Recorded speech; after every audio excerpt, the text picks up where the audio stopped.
is Terry Bradshaw, quarterback, Pittsburgh Steelers. It's 7:15.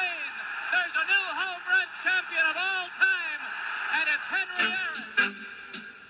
This is baseball, Major League Baseball.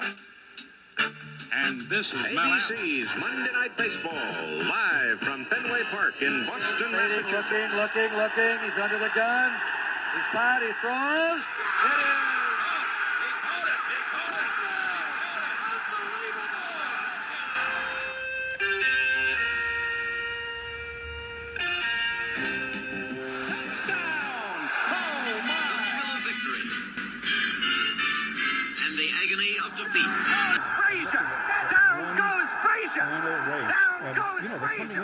Right now, and Scott is right there. Here comes Bill on the outside, Mark at the rail. The three of them are across the track, and down the stretch they come. Wire. Here's the flyer. Oh, it's a photo finish. Thank you, Dave Johnson, and welcome to the Past Our Prime podcast, where we look back at sports from 50 years ago using old issues of Sports Illustrated as our Thomas Guide. Nobody knows about a Thomas Guide anymore, huh, Billy? Oh, God, I relied on that for so many years. I love the Thomas Guide. Sometimes it was tough, though, going from page 7 to page 107 to pick it up. But, yeah, I always liked it. Sometimes I'll ask my neighbor Thomas, hey, can you guide me to this particular location? And, And he looks at you like everyone else, like you're insane. Let me relate one story that goes with that. Back in my first early years of working at Channel 9, I'm on the Tom Murray and I are going, I'm in his car. We're going to some event. And I've got the Thomas Guide. Well, I got mixed up, so I turned it upside down. He goes, what the hell are you doing? Shut the car off. Get that out of the hands. I'll do it. You idiot. All mad. I got the Thomas Guide upside down. You're like, turn left. Yeah. Left what are you doing? Wall. You're going the wrong way. This tells me to go in the sewers. Yeah. So basically, I was fired for my Thomas Guide duties real quickly. Tom, this says we're going in the ocean. You mean you didn't want to go to Ventura? Got a good lunch spot there. Bill Mahoney and Mark Hoffman join me, Scott Johnston, every week as we talk about something very dear to our hearts, sports from the 1970s. And today, Angel Cordero Jr. on the cover of Sports Illustrated. And Angel will be joining us to talk about that great win for him aboard Bold Forbes, his second Kentucky Derby win. And he would go on to win a third 9 years later in 1985. And, the Kentucky Derby was this past weekend, and it reminded me, as it does pretty much annually, of what a great race and how big that was back in the day, because this year's race was phenomenal. Did you guys get a chance to see that? No. Well, I'll lie. Yes, and it was so fantastic. I couldn't believe it. Billy, I can lie to you and say I watched it. I was at a birthday party. Well, for those of you who don't know, which is apparently Bill and Mark as well, Golden Tempo was dead last in the race as they headed down the backstretch. Damn, I read that. Out of 19th.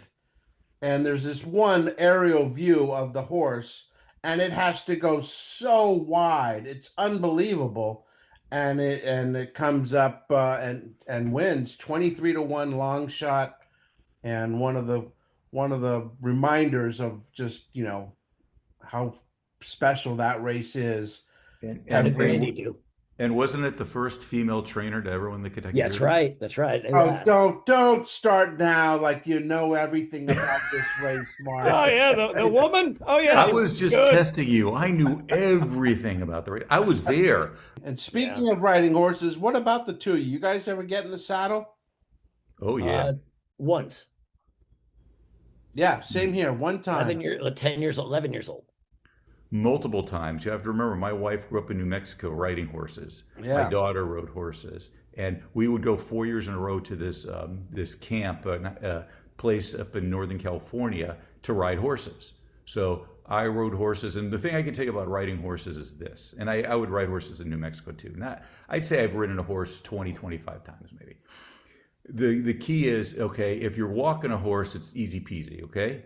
If you're galloping, if the horse is galloping, it's easy peasy. It's a nice smooth ride. If they ever say, will you please trot your horse, don't do it. It's like a jackhammer. You go up and down in the saddle like boing, boing, boing, boing, Wow. and it will chap your you know what.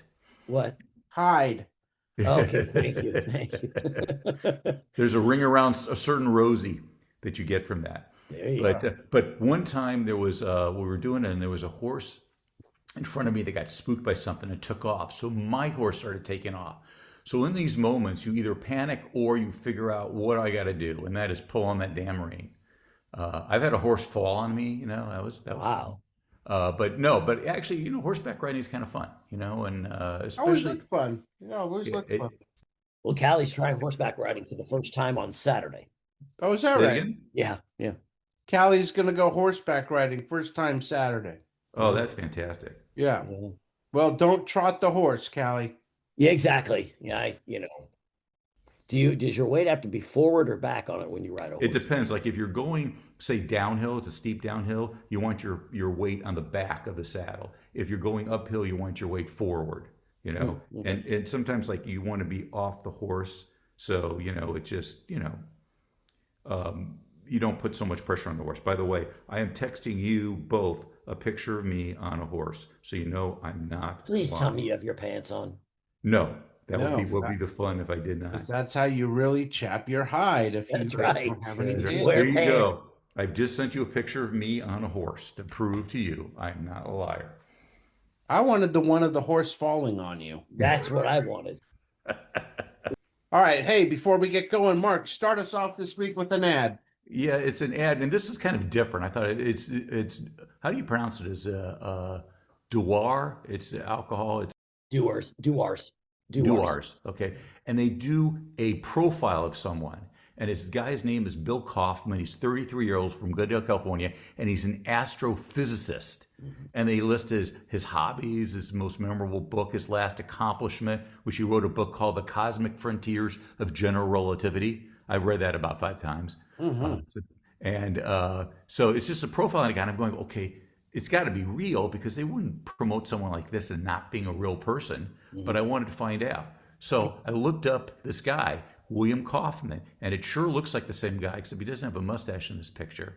And he's known as he popularized astronomy. He was born in New York City. They give all his history. He was an instructor of astronomy at UCLA in the late 60s and then was at Caltech, so smart guy. He was a director on the Griffith Observatory in the early 70s. He wrote books, including Relativity and Cosmology. It's got to be the same guy. And so, but the only sad part of the story is he died suddenly at the age of 51 in 1994. So that's the sad part, man. Oh man, that's Was he the only buried? reason you did it. Was Well, he married? Bill Kaufman, Yeah, we yes. hardly knew you. I know, but he was a real person. Yeah. I don't even know where to go with that. I mean, Well, I know where to go Well, with that, Bill. Go well- to what we have to get to before we get to the scorecard. it's just a little viewpoint, just talking about auto racing, Indy 500 that's coming up here in a few weeks. Just saying that this danger at reckless is in auto racing. It's not for the reckless, it's for the elite. They said in the Indianapolis 500, there's only been 59, that's updated nowadays, 59 total deaths associated with the event. That's with 800 drivers that have competed in lifetime in the Indy 500. And there's been no race fatality since 1973. But back in the day, there were accidents there that we know about. And so AJ Foyt, they asked him about, giving out autographs. He said sometimes fans, they just want autographs because they realize it could be the driver's last autograph and it'll be worth something. Oh God, that's morbid. Yeah, but I'm just thinking when you think of the Indy 500, the fact there hasn't been actually a death in there in 50 plus years is quite amazing. Yeah. Like they're saying that at least back in 76, 23% of Indianapolis 500 drivers had died in auto racing, not in the wreck. And among winners, only nearly 29%. So it just shows you how risky auto racing is, even though when I've watched it and you watch it, it looks fantastic, but you just realize how close these guys are losing their life each and every time they get behind the wheel. Wow. Could you imagine being like getting AJ Foyt's autograph and then just being like, "Good luck." Exactly. Yes. Nice to know you. Yikes. The scorecard said we'll take Let's get right to it, Mark. Scorecard. We're going metric any day now.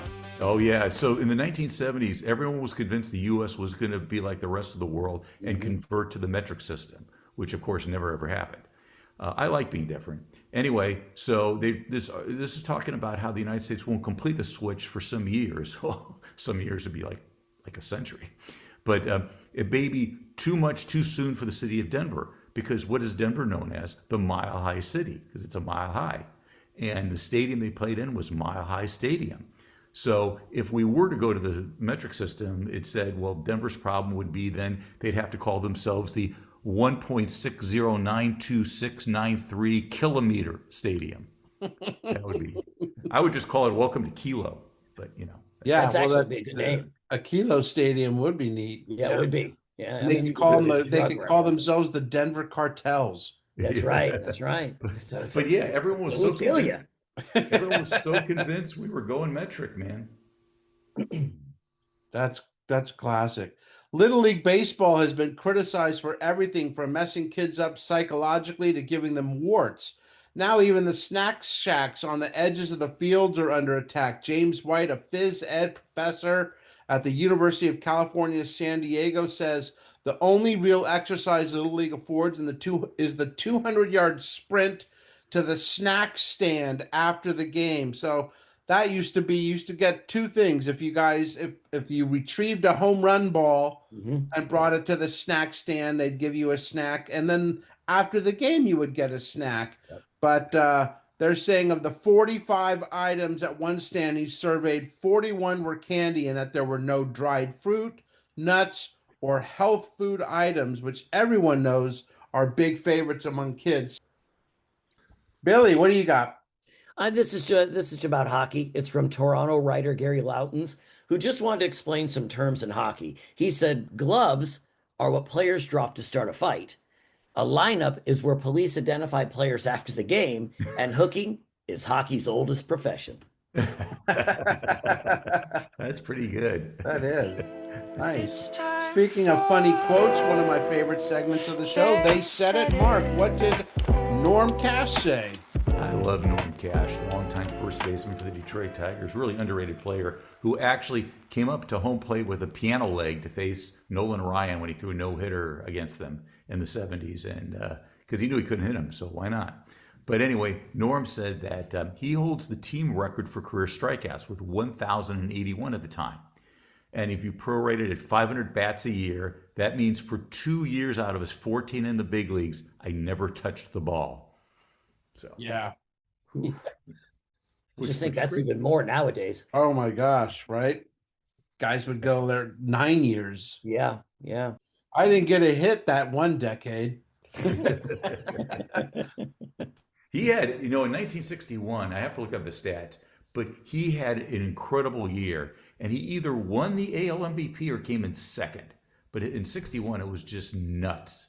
And I remember him in the 70s, and he was still a good player. He had 20-plus homers, but, not to that level that he was in the early 60s. Right. Bill, you got one? I do. I'm talking about Bill Muir. He's the offensive line coach at SMU, and he's commenting on aggressiveness. He says, if the meek are going to inherit the earth, our offensive linemen are going to be land barons. Another great one. Not a great compliment for your offensive line. No, a passive bunch of guys. So, hey, here's Norm Cash's stats from 1961. You ready? Oh, good. Okay, this is comparable to Miggy's when he won the Triple Crown. All right. He batted .361 and won the American League title. Mm-hmm. He had 41 homers and 132 RBIs.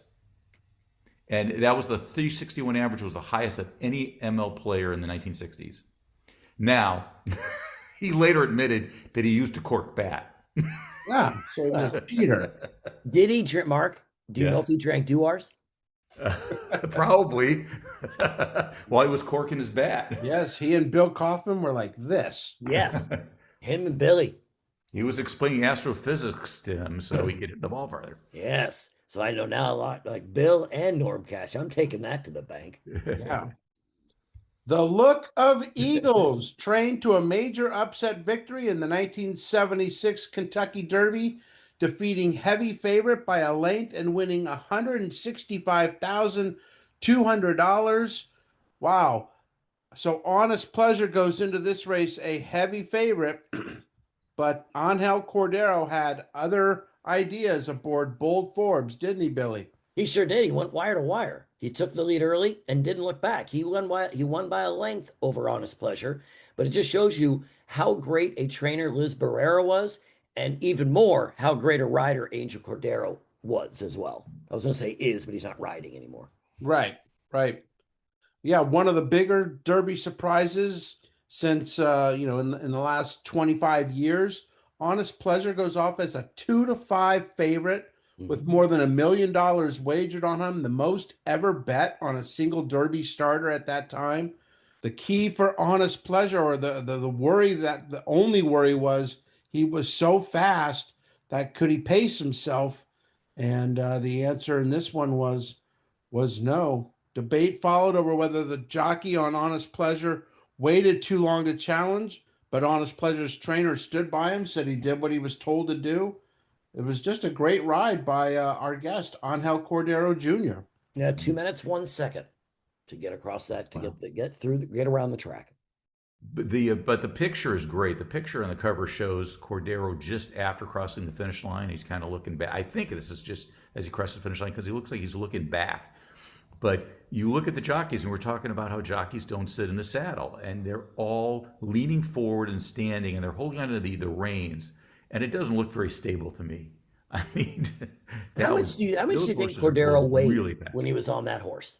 Because you're saying about Mark, you got to move the weight back and forth. But they're not that heavy either way. No, they have to be. Jockeys have to be small and light so it doesn't slow down the horse. But yeah, I mean, and again, they're standing up, and the strength that you need to have in that lower body, that it's like imagine like standing on top of a car going like 60 miles an hour, and you just got little reins and you're holding on as it's going 60 miles an hour down the street. Yeah, no thanks.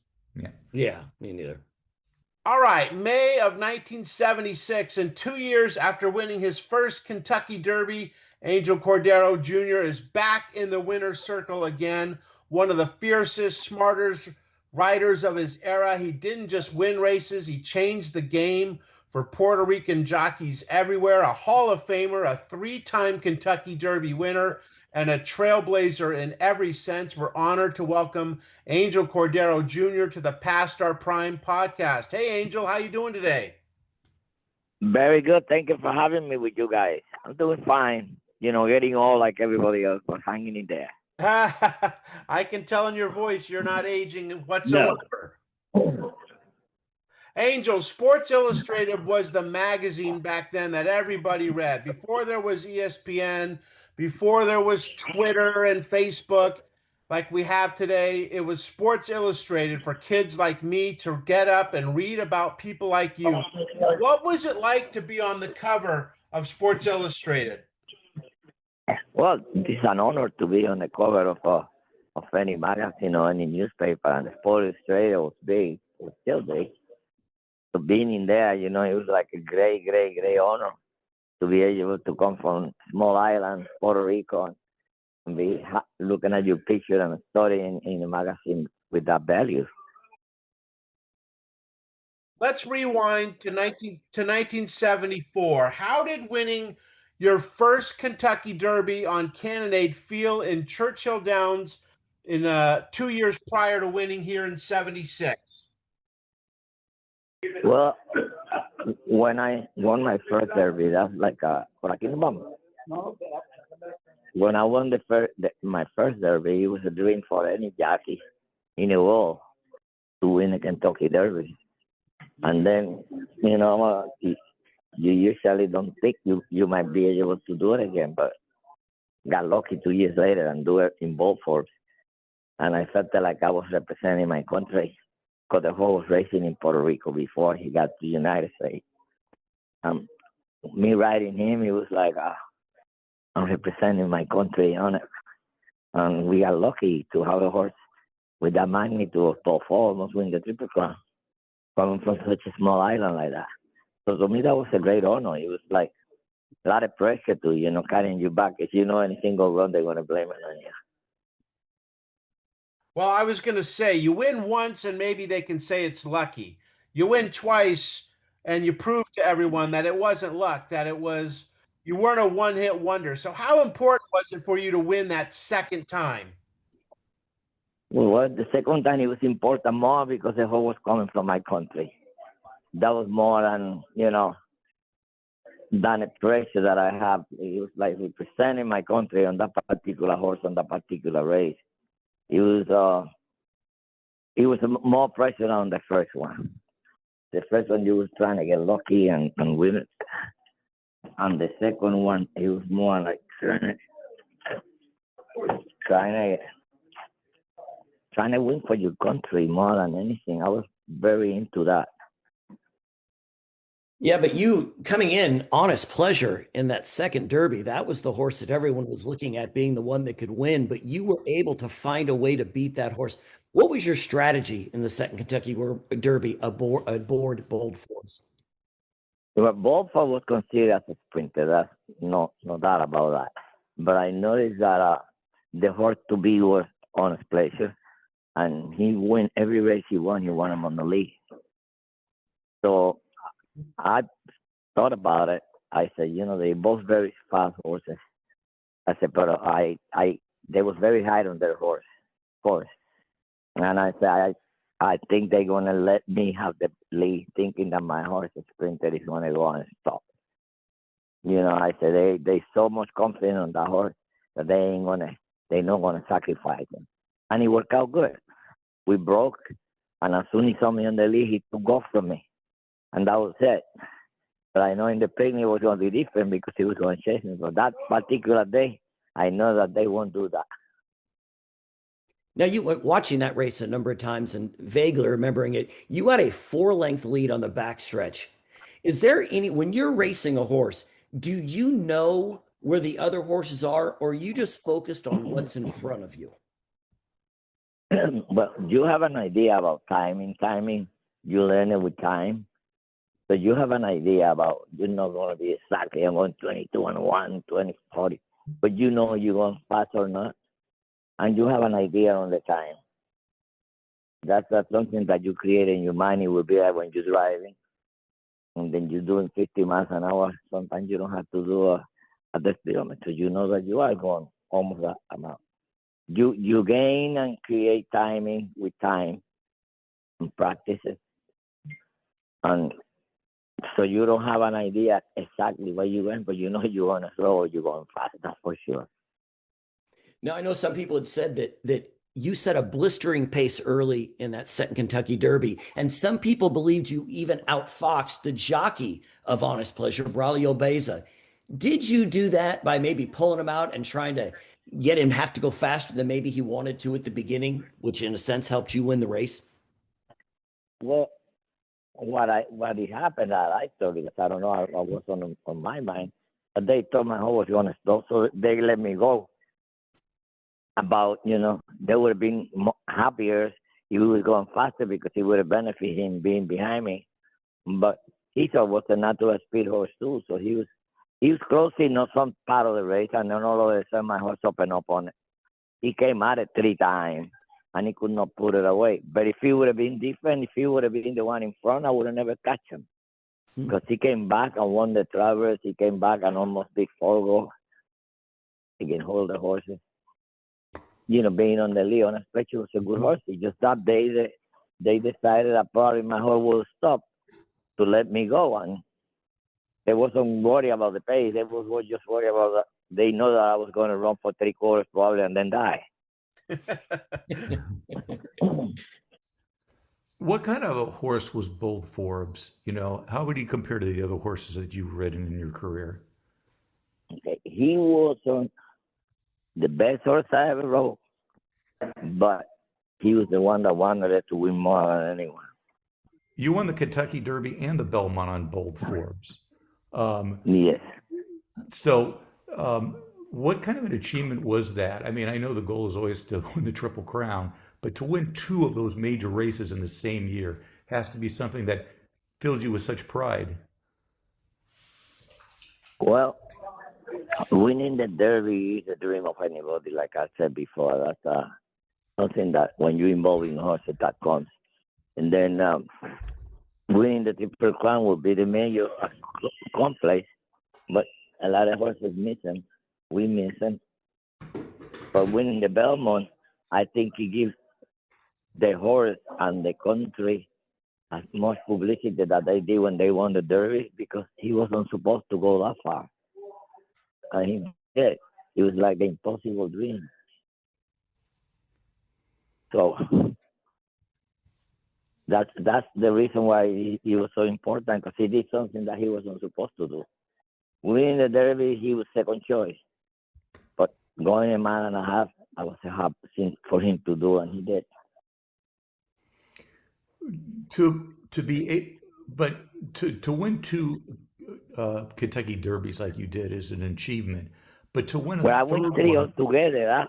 After it all, I win the one in '85 too. right? That's what I was about to ask you. It is. What did that mean? Because now we're talking not just winning a third Kentucky Derby, but to win 9 years after the last one. What did that mean to accomplish that almost a decade later? It was a strange, but not a surprise, because I thought I got a good chance to win. But it's strange to be able to bump into a horse that have a great shot going into the Kentucky Derby again, because a lot of years went by, after you win a one or two, you that's about it, How important is it, Angel? We talk about your wins and stuff, but you got to have the horse. You got to have a good horse in order to get across the finish line first.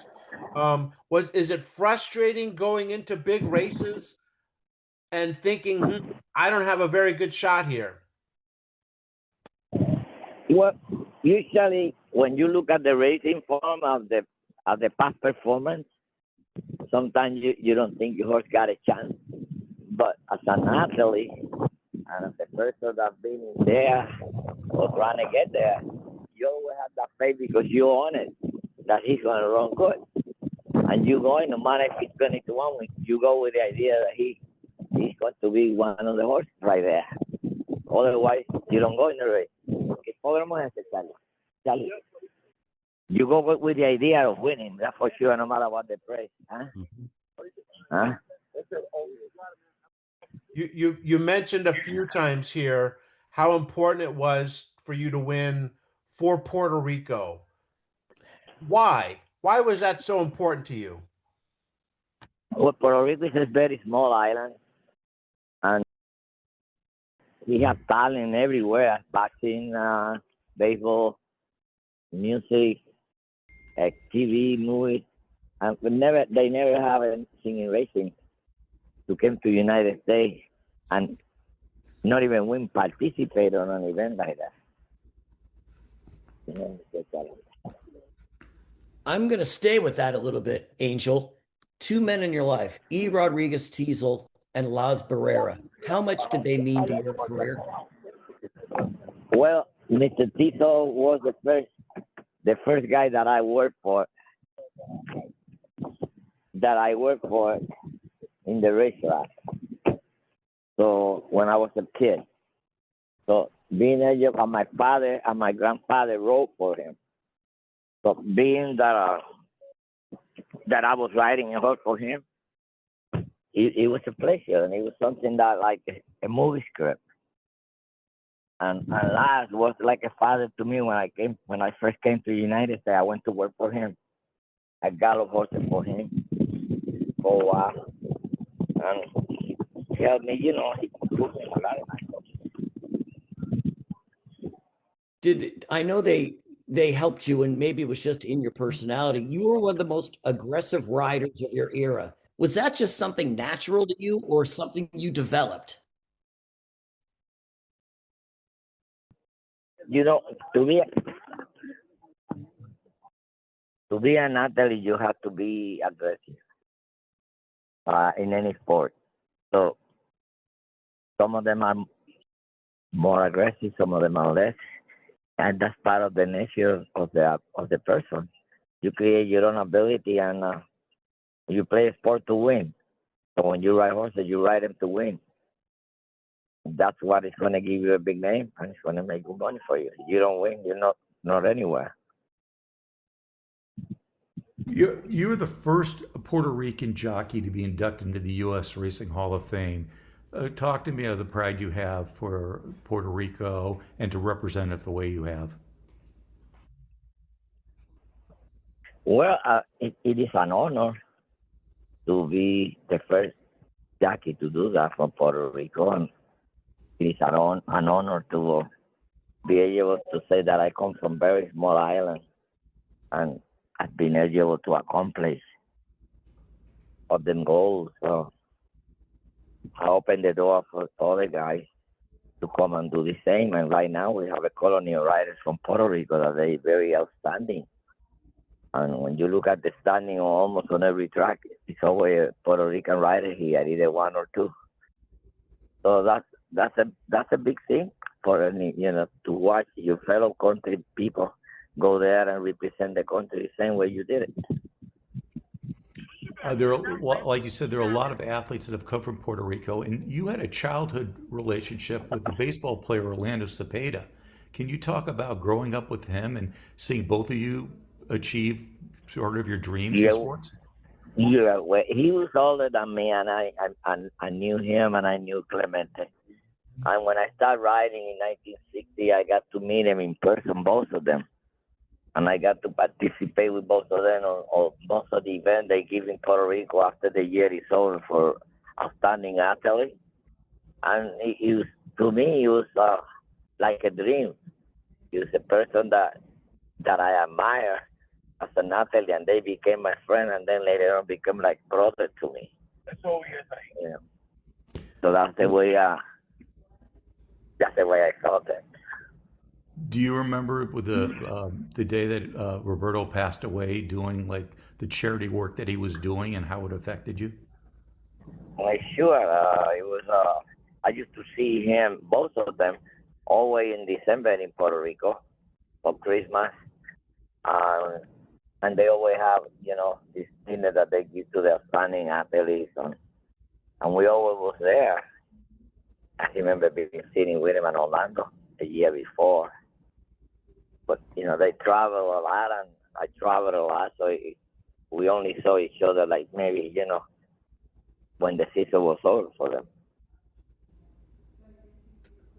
We are talking with Hall of Fame jockey Angel Cordero Jr. Over 7,000 career wins, including the Kentucky Derby, not once, not twice, but 3 times, the Preakness twice, the Belmont. He won 4 races in the Breeders' Cup. He basically did everything you can in a saddle. So, Angel, take us and put us in the saddle. You're coming down the stretch at Churchill Downs, and you're leading as you head to the finish line. What's that feeling like? Well, it's a feeling on any sport when you are about to win.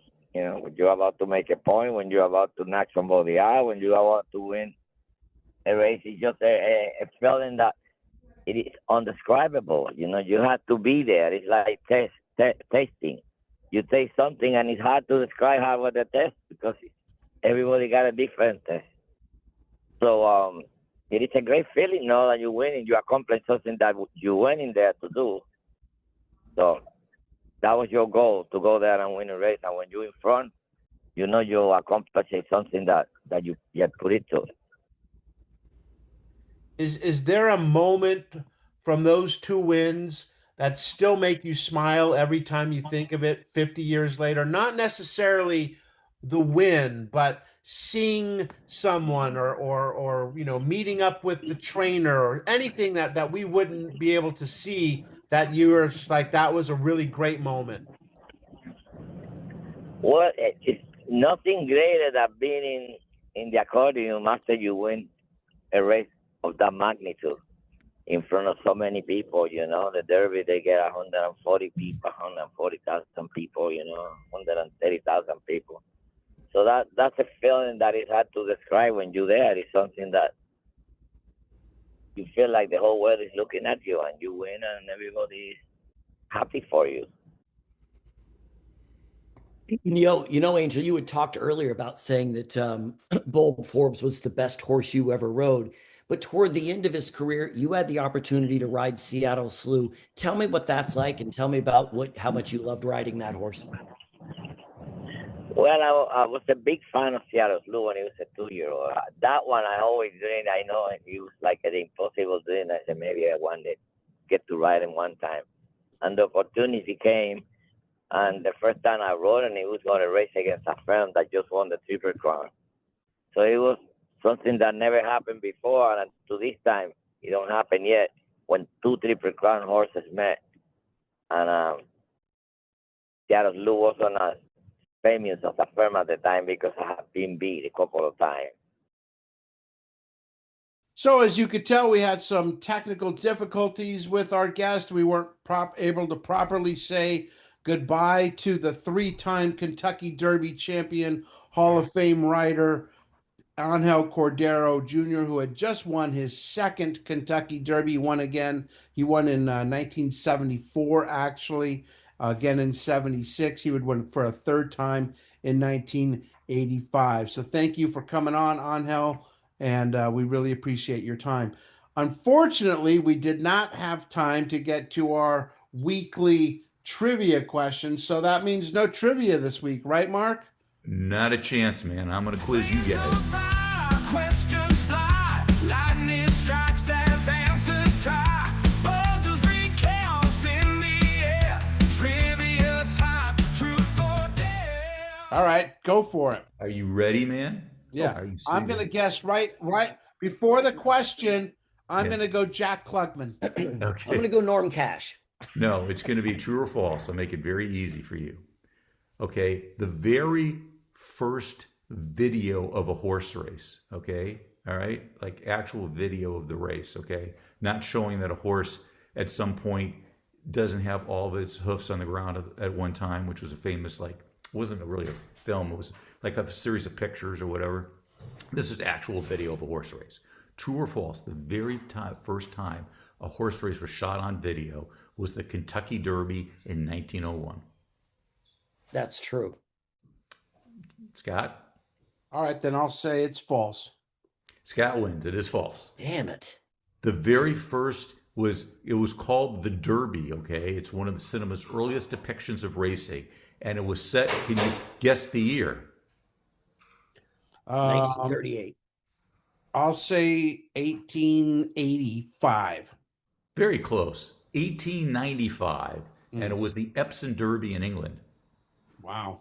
And basically, the camera's just sort of stationary at the finish line, as you see, and they're all, all these, and it's a wide course, and all these horses are coming down like at the same time. It's not like horse racing you would see today, kind of. Yeah, well, it goes to show you how horses and horse racing were, so paramount to every, that's how people got around back then. Well, yeah, and like the first theatrical film about horse racing was something called The Kissing Cup in 1913, a silent movie. Yeah. And it's about a jockey who escapes a gang of kidnappers and has to make it to the race in time, You like that one, right, Billy? Oh my God, it's on repeat. I've got it recorded. I watch it maybe once a month just to go back into those days. Yeah. It means a lot to me. That and Norm Cash highlights. So I got the trivia question right. You did. So only because Bill got it wrong. Bill? Yes. I was going to say true. It sounded totally true. That's right. Yeah, and I was trying to, Mark had that look like he was trying to fool us, and I wasn't going to fall for it. Not this. No, so Scott's a winner. Bill, you're a damn a loser. Yeah, 100% loser. Rookie cards of baseball, basketball, and football stars are iconic pieces of American history, and they have been outstanding investments over the last 50 years. Now, key issues of Sports Illustrated, professionally graded and encapsulated by CGC, have emerged as an exciting alternative to trading cards. ThePit.com is the leading online exchange for investment-grade sports magazines. General Manager Mark Humphreys offers Sports Illustrated first cover editions featuring stars like Kobe Bryant, LeBron James, Michael Jordan, Tom Brady, Patrick Mahomes, Derek Jeter, Ken Griffey Jr., and so many more. May 10th, 1976 saw Angel Cordero Jr. in the winner's circle after his second of 3 Kentucky Derby wins. And here to talk to us about that cover is the CEO of thepit.com, Mark Humphreys. Mark, 50 years ago, horse racing was a big deal. How does this cover fare in the world of collectibles? Well, in the world of collectibles, currently it has little traction. That could change, but we have not yet seen horse racing enthusiasts flock to magazine collecting. I like these covers. I don't have this particular one, but I do have some other very highly rated Kentucky Derby and Triple Crown Belmont Stakes covers from this era. And you're right, it was certainly the era of great interest in horse racing. It was probably beginning to wane. Mid-century may have been the peak of horse racing interest. I looked at the record for Sports Illustrated, and through the 1960s, there was at least one cover on the Kentucky Derby every year, and often two, a preview and then an issue featuring the winner. And through the 70s, Sports Illustrated continued to cover SI on the cover consistently. But I also noticed that after 1980, the cover featuring of Kentucky Derby winners became more sporadic, and that only continued to wane going forward to the point where a Triple Crown winner is lucky to get on the cover of SI today, and of course that's fairly rare. But I love this cover. I love how Angel Cordero appears to sort of grow out of his mount, Bold Forbes. When I read the cover, I'm not an expert in horse racing, and I assumed that the horse's name was Bold Triumph because it says Cordero and with his Bold Triumph. The name of the horse is Bold Forbes, and Bold Forbes not only won the Kentucky Derby, but he was third in the Preakness, and then he won the Belmont. So he won 2 of the 3 legs of the Triple Crown.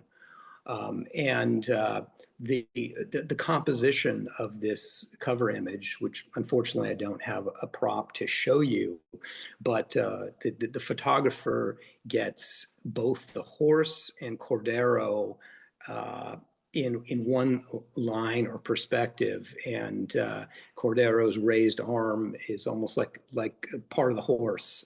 I really think it's a fabulously composed photograph, and I'm hoping that the horse racing enthusiasts do come to collect Sports Illustrated, because it's really the finest record of the heyday of horse racing, and which with much less consistency, does continue to some of the most famous horses of the 21st century. Only thepit.com offers competitive buy now and sell now quotes on graded magazines online, as well as many of the most popular modern PSA graded rookie cards, including Shohei Ohtani, Lamar Jackson, Joe Burrow, Nikola Jokic, and Steph Curry. Trade sports stars like stocks at thepit.com. The champ looked like a chump. Muhammad Ali defended his heavyweight title in a 15-round fight that was widely criticized as one of the dullest and most frustrating heavyweight title fights in memory. It was against a kind of a journeyman guy back in the day by the name of Jimmy Young. I actually remember this fight, so I was not quite 8 years old, but this is one of my first memories. I remember watching this fight on TV as it happened with my dad. Now, people forget back then, Muhammad Ali was not the beloved figure in 1976 that he would later become.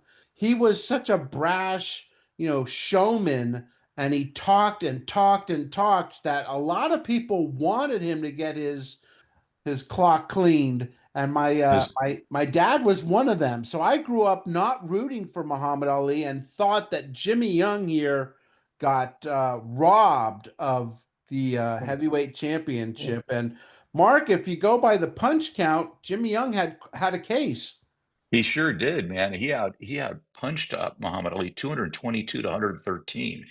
So, in the Olympics, that would be like an automatic win because you get a point for every time your jab, even if the other guy hits harder, Right. and maybe hits you harder, if you score more points with the jab, you're going to win that bout. Yeah, Young And- and- repeatedly ducked outside the rope 6 times total, which made him seem more defensive than aggressive, led to criticism.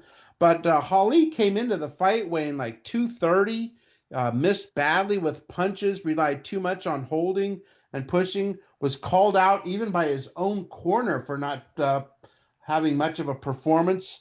And Billy, we're now a couple years or at least a year and a half removed from the Thriller in Manila, and many thought that Ali's career took a turn after that fight with Joe Frazier. Yeah, a lot of people, including when we interviewed Mark Cram Jr., thought that Ali should get out of boxing. He took a beating in that fight. Obviously, he gave one to Frazier as well. But afterwards, after that fight, he still won 6 straight fights over guys like Ken Norton and Ernie Shavers, obviously Jimmy Young. But on that broadcast of that Jimmy Young Ali fight, Howard Cosell said he thought that was the beginning of Ali's decline. So he called Ali actually going down after that fight, and he did after that. He didn't win much more after that fight. Well, Ali was 34 at the time of the fight. Yeah. I mean, if Ali fights, Jimmy Young 10 years earlier, he wipes the, Yeah. canvas Oh, with yeah. him. Yep. He's just not the same fighter, then. No. And his golden, he lost because of, not, wanting to be drafted to fight in Vietnam. He lost some prime years of his, boxing career. Imagine True, what his but you record would also have have to wonder if he takes a step back after the Thriller in Manila fight where he looks great, he wins. Does his career look different? Because at the end of the fight, when he's fighting Burbick and I don't want to say Leon Spinks was that huge a thing, but he was getting hit hard. He was getting hit hard like he had never gotten. If you ask anyone today about Muhammad Ali, they only have fond memories. Yeah, that's So true. nobody will remember anything negative really from him. Yeah. Well, and the other thing that you have to take in consideration is he gave up all those years of making money. Yeah. And he also, because of him, boxing was becoming so popular, and these purses were now becoming big. So it seemed to him, I could understand where he's like, wait a sec, I'm going to retire and not fight some of these tomato cans while I could now be getting paid $1 million for a fight. So he was definitely chasing some money, and it's hard to stop. You're the most. That's all you've ever done. Right. So yeah, it's easy for anyone to say me saying, "Oh, you should get out." No, that's what he does. That was his life. And speaking of Mark Cram Jr., his father is the one who wrote this article, and he said at the very end, Muhammad Ali, he let himself and his business down badly last week. So Mark Cram was not afraid to criticize the great one. Too many two-day tournaments. Arnold Palmer admitted his struggles were largely mental, saying he had relaxed mentally after 20 years of intense competition and stopped preparing as hard, which has caused his game to decline. After missing the cut badly at Masters tournament, Palmer went home, hit 400 practice balls with his wife Winnie helping, then chose to play in Tallahassee to regain confidence and avoid dwelling on Augusta. But Billy, this actually was the end of Palmer's winning on the regular tour. Back in 1976, no one would have thought that. No way that Arnold Palmer's going to win more majors. No, that was actually his last PGA win was 3 years prior than 76, was in 1973. He actually hadn't won a major since 1965. So he really did. Unfortunately, it was the beginning of the end for Arnold Palmer on the PGA Tour.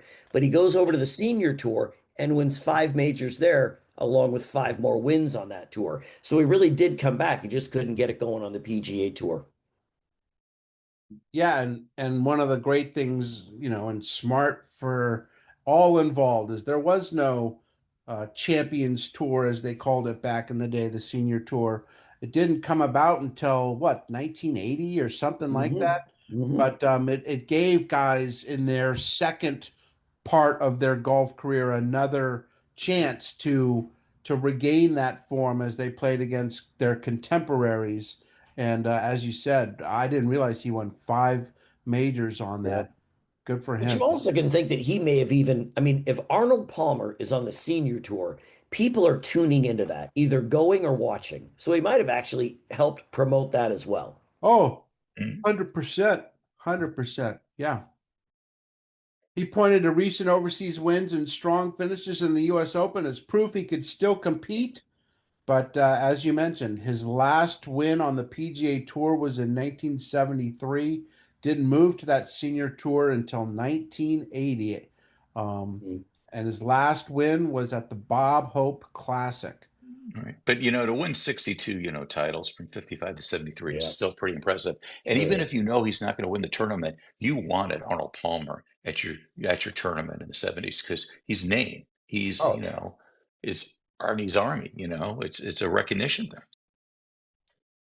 100%. Yep. And when you think of golfers, past their prime, they had, they at the Masters every year, they have like, previous winners, legends come up and they'll hit a tee shot, sort of a symbol of the start of the Masters.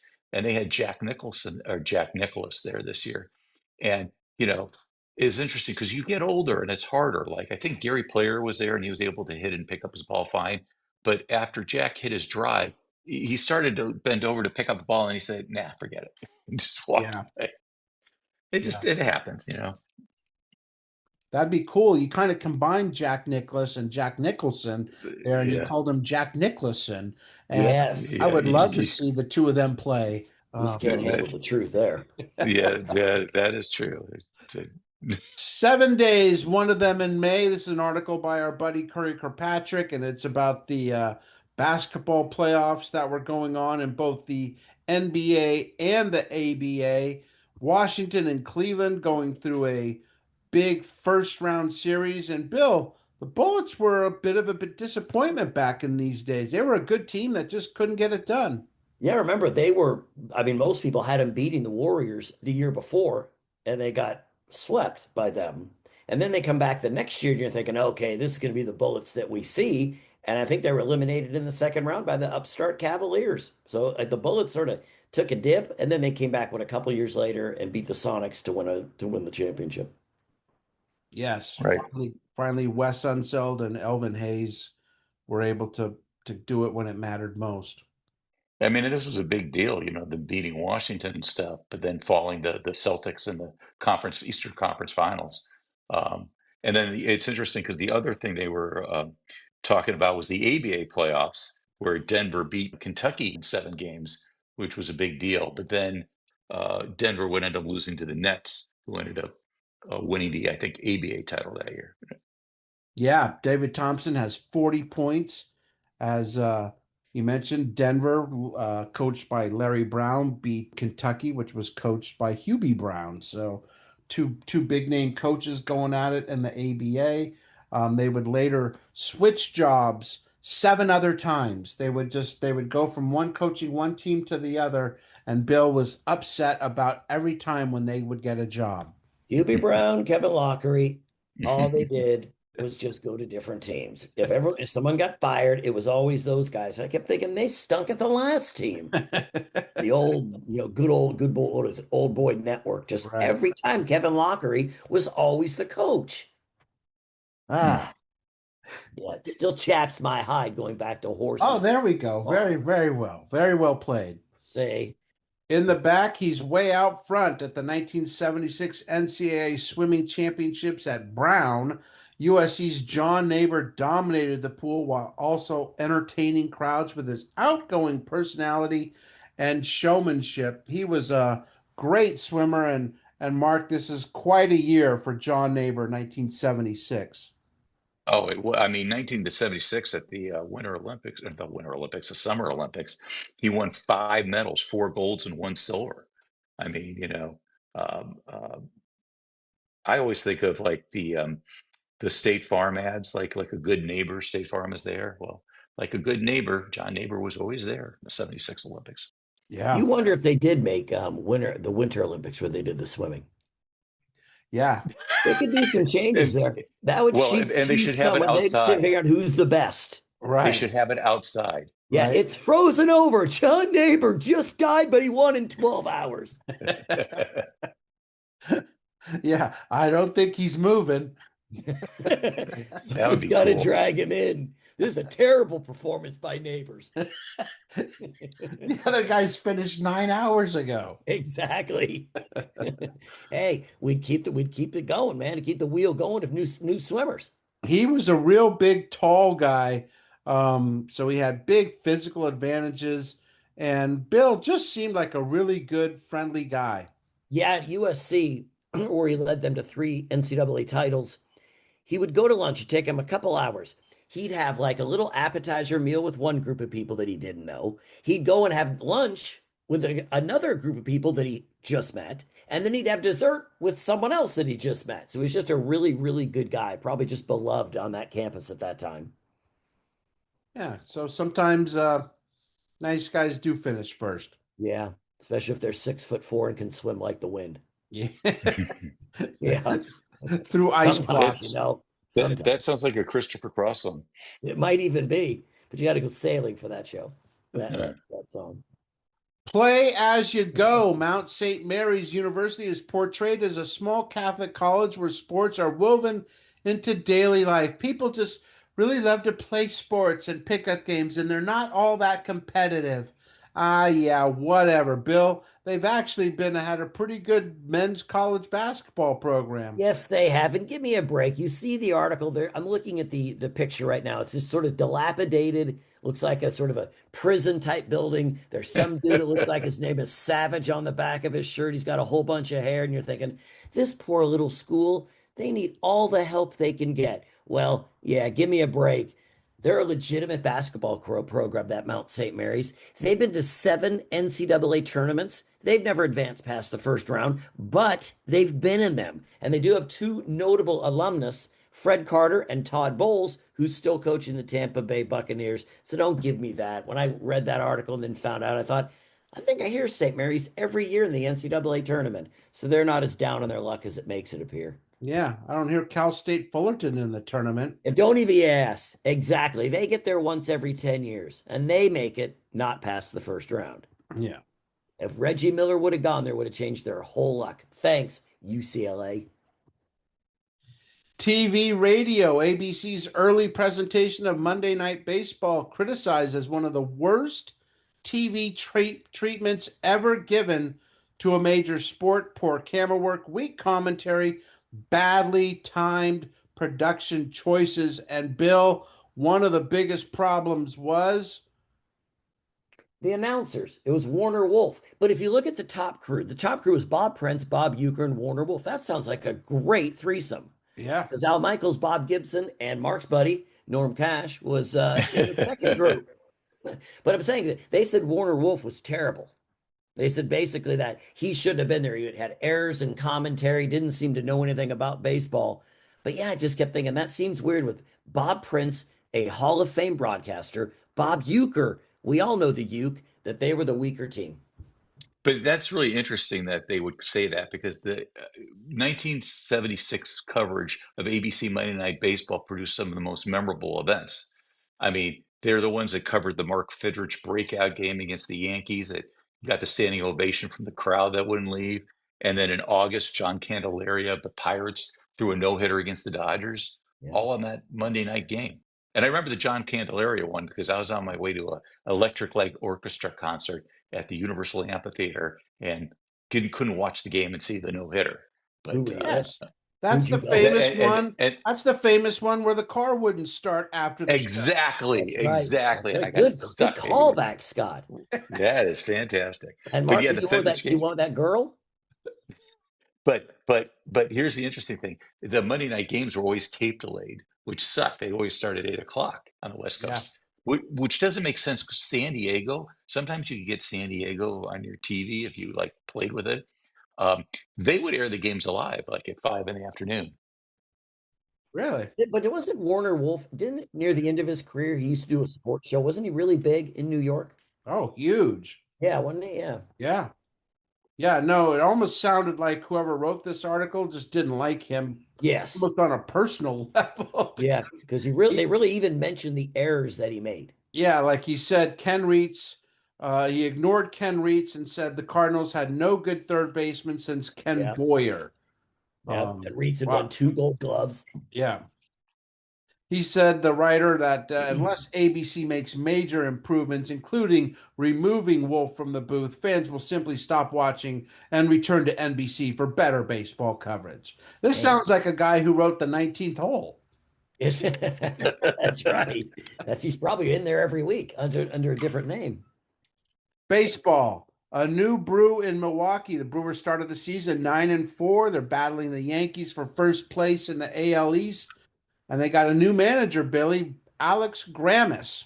Yeah, I'll just say, for Alex Grammas, he lost 95 games each year in his 2 years in Milwaukee. Weird stat. Milwaukee would only lose 95 or more games once in the next 48 years. That's either the team was good or Alex Grammas was really bad. Good third baseman, not much in the dugout. Yeah, he was, wasn't he Sparky Anderson's right-hand? Yes, and then he ended up going to Detroit, being back there with him. This was his only chance as a manager, I believe. In the it was, and when you lose 180 games, 190 games in over 2 years, you're done.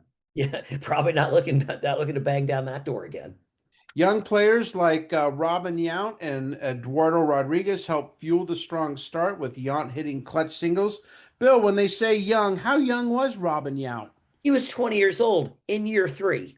I mean, my golly. Yeah. Oh, how great was he, man? I guess he was the Connor Griffin of that time. Yes. Right? I mean, that's putting a lot on Connor Griffin, at least age-wise, who actually came up at 19, a full year older than Robin Yount was back then. But Robin, that was another weird one. Remember, about halfway through his career, Robin Yount made the switch from shortstop to center field and did so rather well. I think he didn't he win a Gold Glove? I think he won a Gold Glove at both positions. Yeah. Yep. He is Milwaukee. Yep. Because I think he's the only player that's of his stature that played his whole career in with the Brewers. Veteran Hank Aaron, in his last season in the bigs, serves as both cleanup hitter and unofficial coach, offering leadership and wisdom to the manager Grammas. But yeah, they did not obviously continue their winning ways. As you mentioned, they would end up losing 95 games. What else is going on in baseball this week? Mark, you want to give us a weekly update on your Tigers? Yeah, might as well. I mean, again, 1976 was another losing year for them, but there was the excitement of Mark Fidrich, but Fidrich had not happened yet. The Tigers, though, that week went 3-1. They beat the Oakland A's 8-1, and I believe Fidrich made a relief appearance in that series. And there's a story I want to say where they were at the hotel bar and Fidrich didn't have his ID and they wouldn't serve him alcohol or something. It was a story I vaguely remember. But anyway, that week the Tigers were 3-1. Willie Horton had 2 homers. Ron LaFleur stole 4 bases in a win over the Chicago White Sox. And then they had a rookie first baseman named Jason Thompson, who went 8 for 17 that week with a homer and 6 RBIs. And he said, it's hard to believe this is the major league. And Jason Thompson, for several years, was my favorite Tiger. I just thought he was, I don't know why, but I just left-handed hitting first baseman. I thought he was cool. And then he later became an Angel. So Bill and I have something in common. Yeah, he came a few months. Yeah. But he could actually hit, so they got rid of him. Don't need hitters in our lineup. You get this guy out of here. Is he in his 20s? You move him out. We got to get Gary Nolan in here. Dodgers started that season 4-9, but now they're hot. They've won 7 in a row, but they're still trailing the first place Reds, thanks in part to Johnny Bench. He blasts 4 home runs, drives in 11 runs. And Bill, speaking of the Dodgers, a historic week that week. 50 years later, we're still talking about what Rick Monday did. Yeah, he ran on the field, ran from his position and stole a flag from 2 guys that were trying to burn the American flag. And you look at the video of that, and the one guy just seems stunned. He looks up like, "What's going on here? We're trying to burn a flag, dude." Yeah. And he became actually quite a hero nowadays, then and now with many people. Yeah, and if you ever hear Vince Scully calling it, he's like, there's two guys out in left center field. I don't know what they're doing. And then Monday swoops in, reaches down, grabs it all in one motion. And then Vin finally figures out what they were trying to do. And he's just dumbfounded. He's like, they were trying to burn the American flag. Can you imagine that? I mean, like nowadays, people would be like chanting they're in agreement, but not back then. It was I wonder what happened to those two guys. I meant to look them up. I mean, are they still alive? They still burning flags? What would they be doing? Yeah, they're probably up to really good things. They're spies for the Russians. Teachers. They're not teaching. Yeah. Working his way up from the bottom, Wade Schals, known as Plastic Man, was considered the United States' best hope for a wrestling gold medal at the 1976 Olympics because of his unusual flexibility, balance, and ability to turn losing positions into dramatic pins.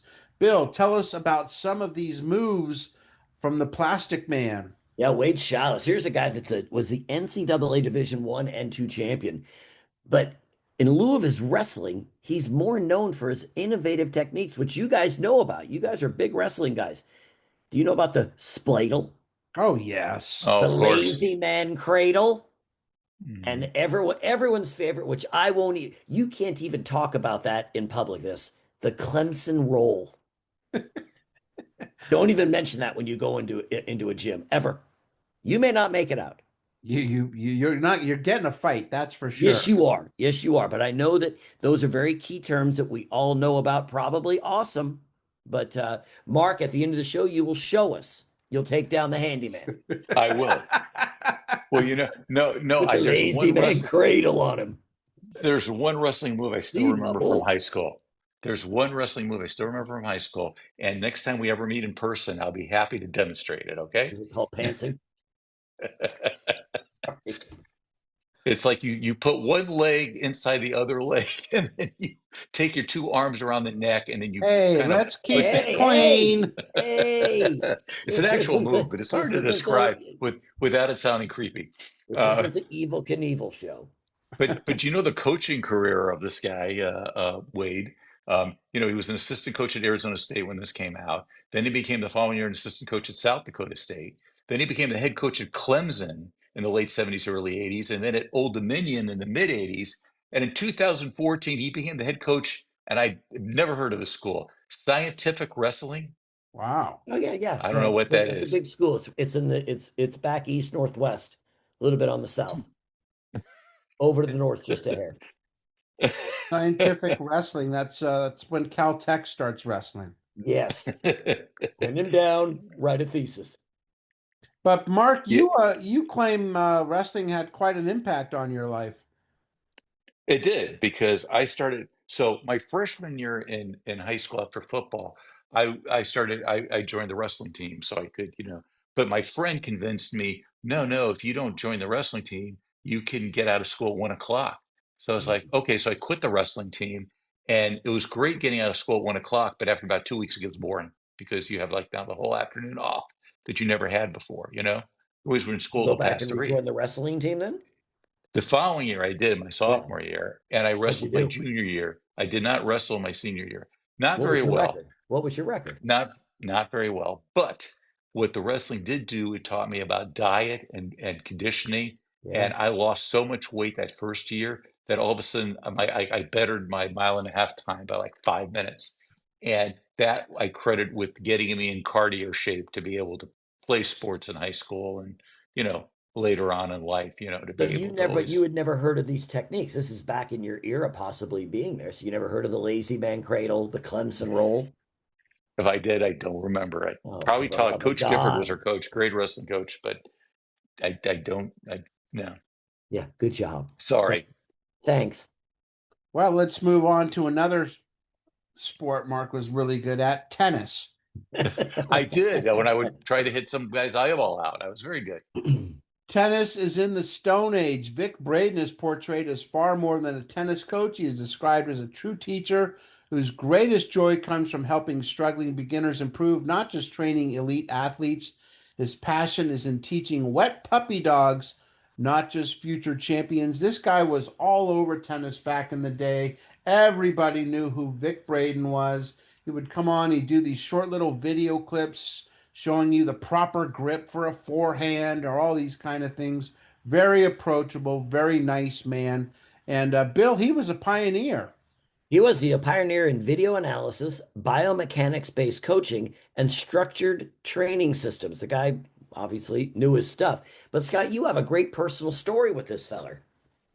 Yeah, Vic, I only briefly met, but at the time, this was when our spring training feeds, and I was doing the tennis tournament at UCLA. I was doing a video feed for that tournament, and he was there always. And I had a cameraman there by the name of Joey Locker, good friend, and Joey was a character, no question about that.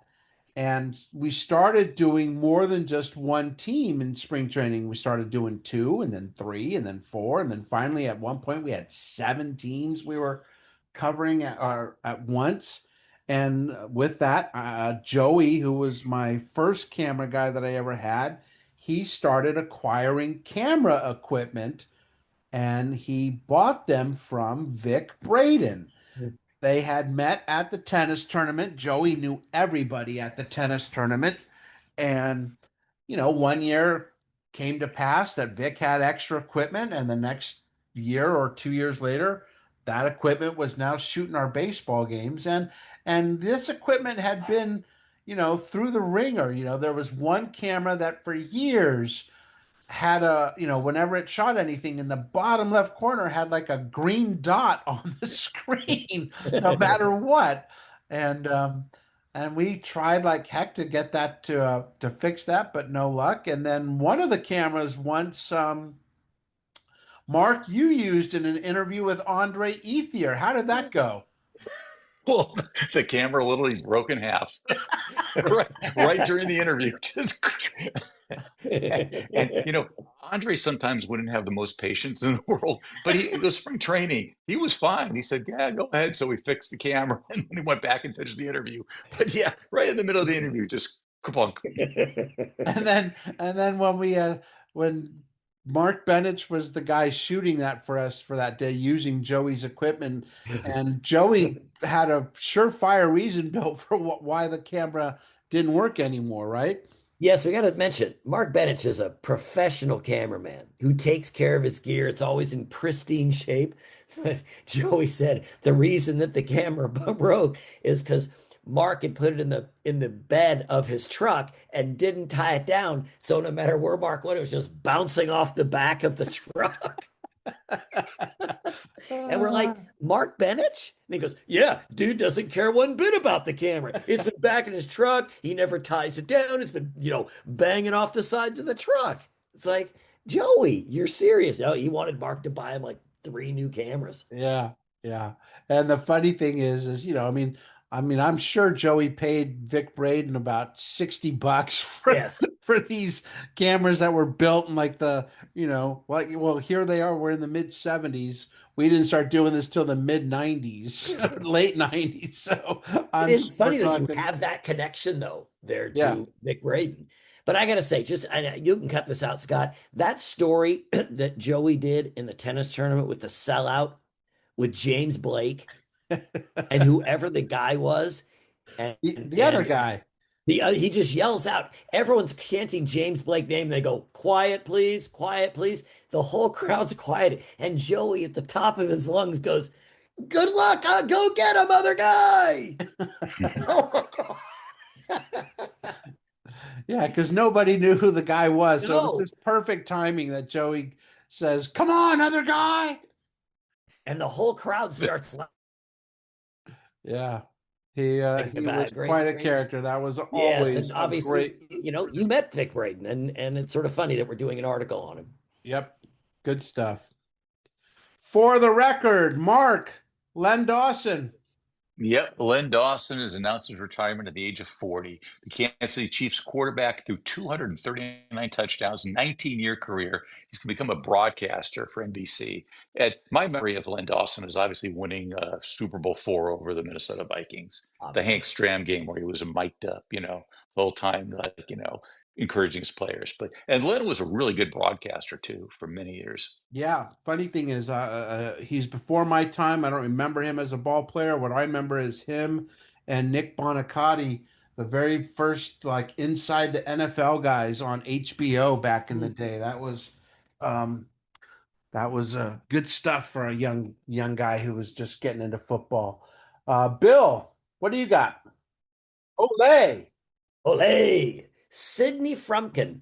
In the SI is known as Sidney Franklin because he changed his name. But he was the first successful American matador.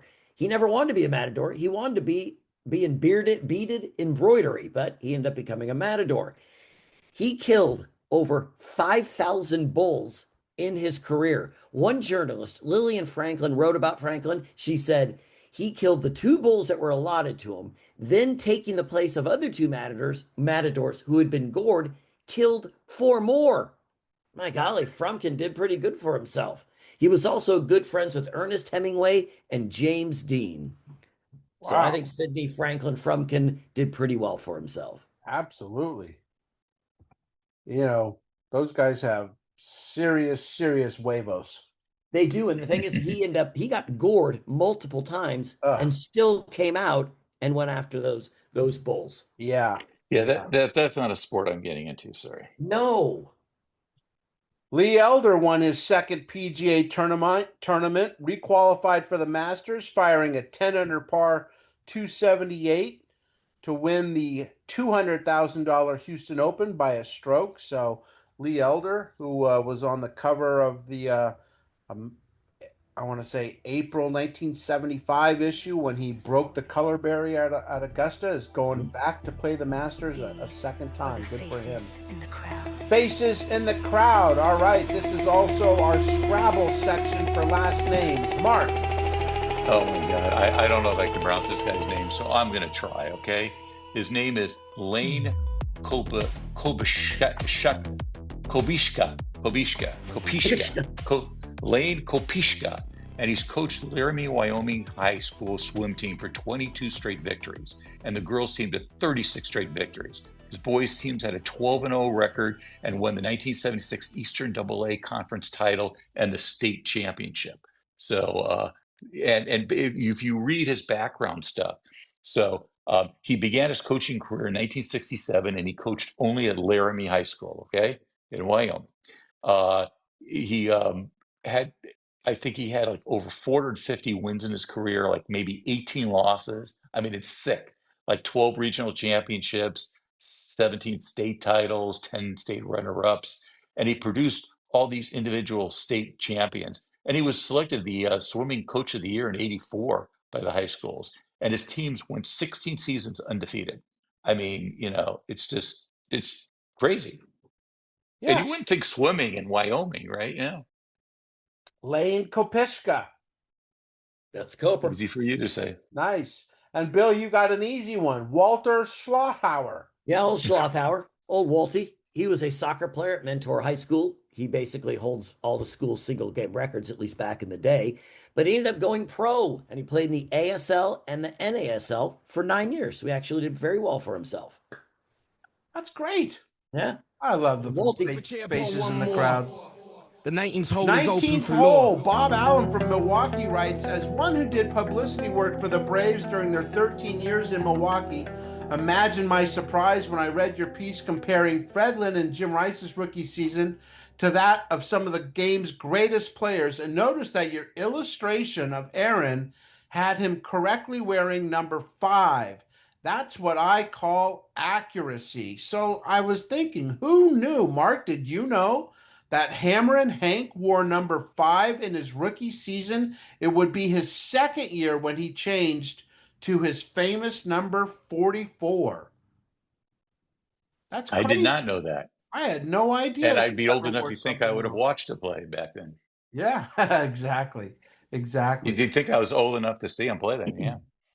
Now, the 19th hole is also what we like to call the grumpy old men section of our show. But, Bill, this week, it's a grumpy old woman. It is. It's Barbara Schumacher from Cornwall Heights, Pennsylvania. She says, Dear sir, if the Ontario Attorney General is going to arrest Don Selesky, Mel Bridgman, and Joe Watson, then what about the Toronto fan who just about started the whole thing? They say the Flyers are animals. You don't know the meaning of the word until you see the Toronto fans. I think that whatever happens in a sports arena should be handled by the sports officials, not some government official who single-handedly tries to clean up hockey. And the editor came back and said, following Game 6 in Toronto of the Flyers Maple Leafs playoff, a Toronto fan was charged with common assault for elbowing Dave Schultz in the ribs as Schultz made his way to the dressing room from the penalty box. The editor. They take that, Barb. Yeah. Stick it, Canadian. Yes. Well, that's it for this week on Past Our Prime, where we look back 50 years through Sports Illustrated, from Little League Snack Shacks to Muhammad Ali and Bold Forbes in the 76 Derby. Thanks again to Angel Cordero Jr. for joining us and sharing that Kentucky Derby memory aboard Bold Forbes. See you next week. For Bill, for Mark, I'm Scott. We are Past Our Prime. See ya.